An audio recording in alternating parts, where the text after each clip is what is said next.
I'm gonna do for my little sister what I wish somebody would have done for me in my late teens. And that is to set her up in the right path of credit. If you want to see how you can do it for your little siblings or your kids, then keep on watching.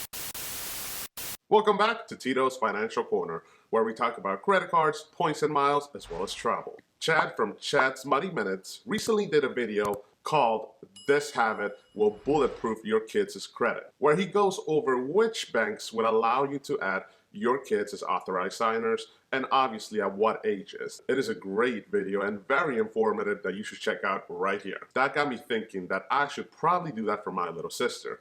As some of you know, she's currently a student at Penn State University, and I want to help her out to build her credit so that when she graduates, her credit is all set and she has no speed bumps along the way so that she can get her career started and get either credit cards, get an apartment, or even get an auto loan if she wants to do that at that time. So the best way that I can do that for her is by adding her as an authorized signer to one of my credit cards. And the credit card that I'm going to be adding her as an authorized signer is my newest card, and that is the American Express Gold Card. So we'll show you the process on how you can do this as well for your kids or your little ones of your family, as well as what you can expect and what the pros and cons of doing this would be. So first, let's cover the process of how to add an authorized signer. So once you're in your account, you would just click on Account Services, and this would give you the option to add someone else to your account. And as you can see, it will give you the additional details as far as earning rewards, helping build credit for anybody that's 13 years or older, as well as being able to track your expenses. With the Gold Card, there's a $0 fee for adding up to 5 authorized users, and there is a fee after. So as far as the information that you're going to need in order to add somebody as an authorized signer will obviously be their first, middle, and last name. You would also need the social security number of that individual, and you would have to verify that once you receive the card. You would need the date of birth as well as the home address. All right, so let me go ahead and input that information, and we'll get back and click that agree and submit button.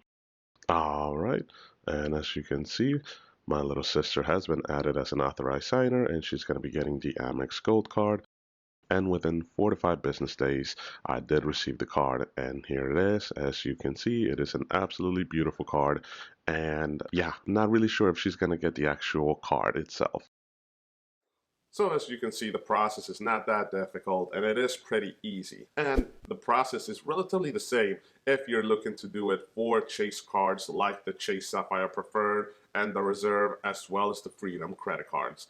And I would venture to say that it is the same for Capital One. Now, a quick thing that I found out that is very helpful, and that is that since my little sister was added as an authorized signer, she will get her own login to the Amex app and to her own portal. And she will be able to see all the transactions that she makes on this credit card. But she will not be able to see all the transactions that I make as the primary cardholder. However, me as a primary cardholder do have access to all the transactions. So I would see the transactions that I make as well as the transactions that my little sister makes. And what's great is that I can actually see which credit card was used for each single transaction. So let's go over some pros and cons of adding an authorized user to your credit card. Let's first start with the pros, and that is if you're trying to help somebody either rebuild their credit or build their credit for the first time, this is a great tool that you can utilize to assist them to set them in the right path. And that is because the authorized signer will start seeing that credit card in their credit report. So as months go on, it will start to build credit with good utilization as well as good payments, of course.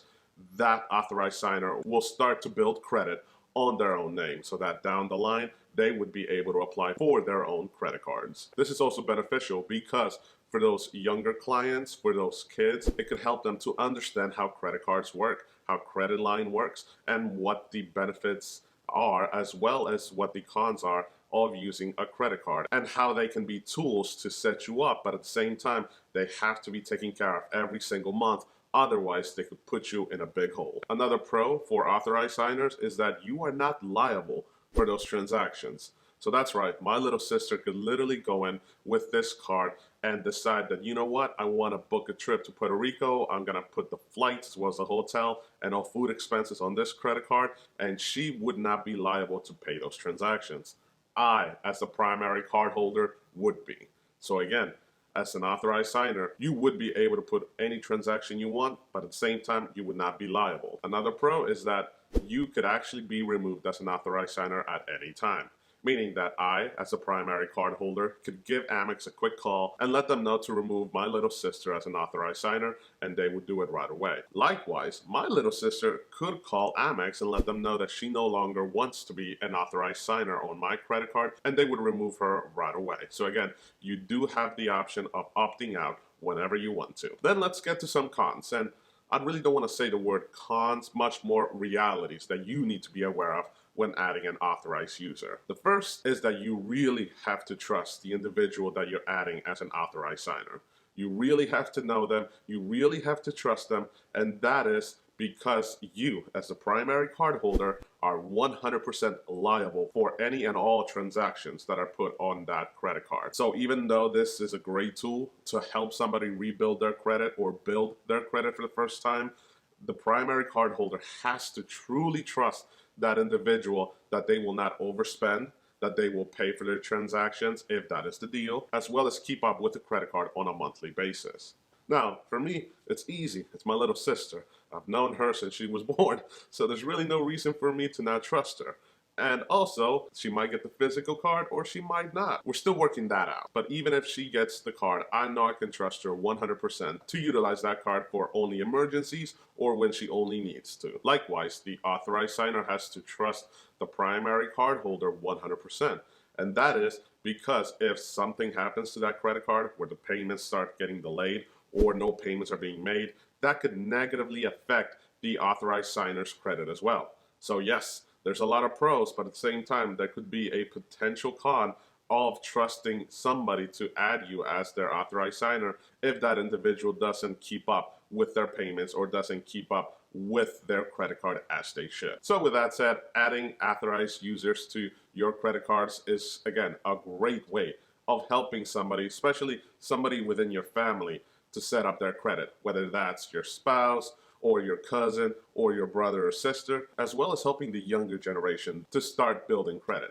Whether that's adding them as an authorized user and not giving them a physical card, helping their credit so that by the time that they need to use it, they have a perfect credit score, or by teaching them how credit cards work, adding an authorized user can be an effective way of helping them in so many different ways. With that said, I want to hear from you guys. Have you added any authorized users to your credit cards, and what was that process like? With that said, if you found any information useful during this video, please hit that subscribe button as well as that like button. Thank you, and I hope to see you in the next one. Adios.